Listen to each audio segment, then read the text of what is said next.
This is what my sourdough starter currently looks like. The color's not off. That is in fact gray.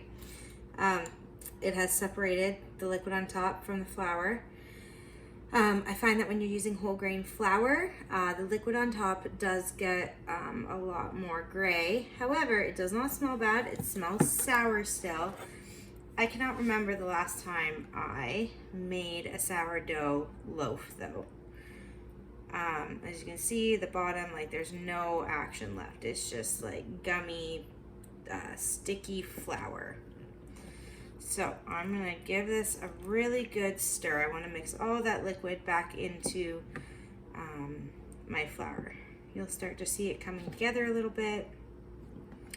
I know this is the time that most of us are starting to think about fall, and fall for me means that the harvesting is done, the vegetables and fruit are mostly put up. There's always going to be some preserving that needs to get done in the fall too, like with apples and squashes and pumpkins. But with fall also comes a time where I can turn on my oven again more regularly. It's not so hot anymore, and we need a lot more bread for meals, and we do a lot more baking in the fall as well. So I know there's got to be other people out there who are pulling out their sourdough starters.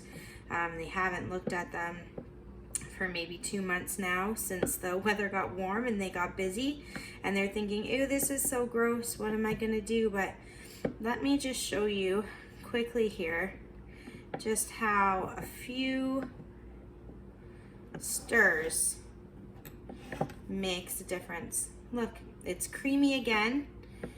There's no discoloration. It's all mixing back together into a beautiful liquidy consistency. And now, because I know that all of the yeast in here is really spent, it's tired, it's been in the fridge for quite a while without anybody feeding it or paying attention to it, I'm gonna work on making a really big batch of sourdough and plan to do some sourdough baking in the next week just to strengthen up this starter. So my big jar that we're going to use weighs 813 grams. So remember folks, you always need to put that on the jar so you know what your jar weighs and what your starter weighs. Because it's really easy just to do a quick subtraction of the total weight and subtract your jar to find out how much starter you have. I am probably going to be feeding this 3 times before I use it because this has been so neglected. But you'll see I'm not going to be doing anything except feeding it with a 1:1:1 by weight ratio.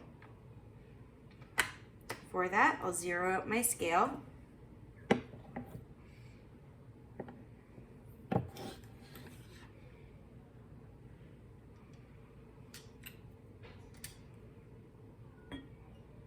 Gonna do 100 grams,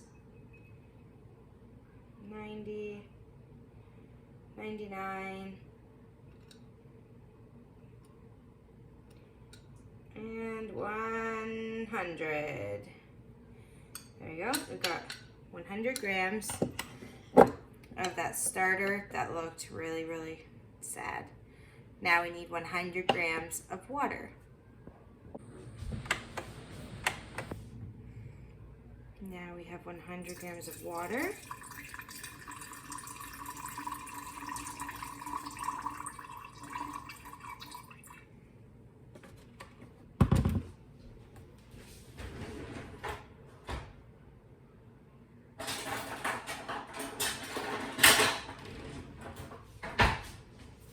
You're gonna give that a good stir.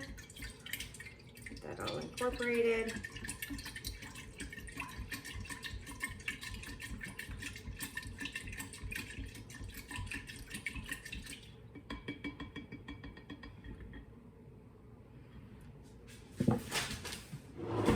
And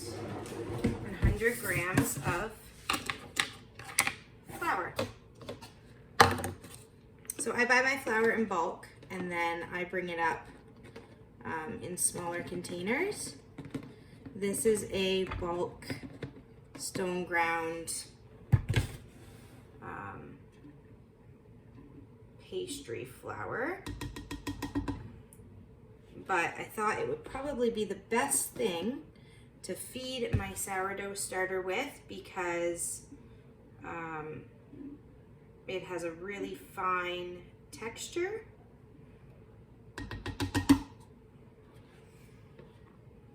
Almost there.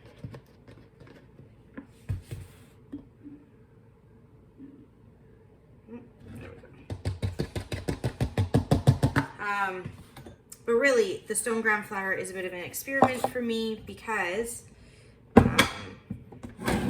this will be the first year that I'm not using any sort of traditional bread flours at all, which means I anticipate having to add some vital wheat gluten to my loaves of bread just because of the amount of bran that is in stone ground flour. It really inhibits your rise.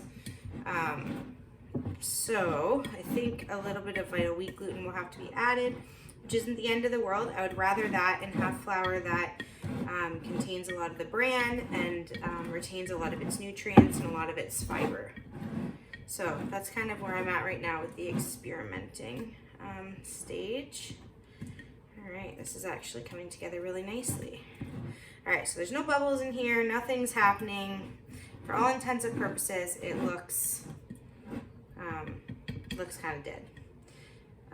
But I know from my past experience that it's not. There's lots of yeast in there just waiting to be fed. And I've just fed them.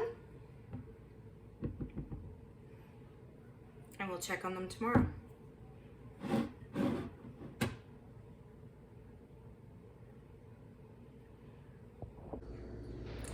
Look at that. So after about 24 hours from that first time I fed it, I discarded half of it and then I fed it another 1:1:1 ratio, starter to water to stone ground flour. And it hasn't even been 12 hours since I did that. And look how many bubbles we have in here. Look at that beautiful starter. So I'm not going to disturb it too much because in a couple hours, I'm going to let it rise a little bit more and then I'm actually going to attempt a loaf of sourdough. So friends, it really is that simple. You probably have not killed your starter, even if you haven't used it for 2 months. It looks sad and neglected, but a little bit of love and it'll come right back to life for you. Happy baking.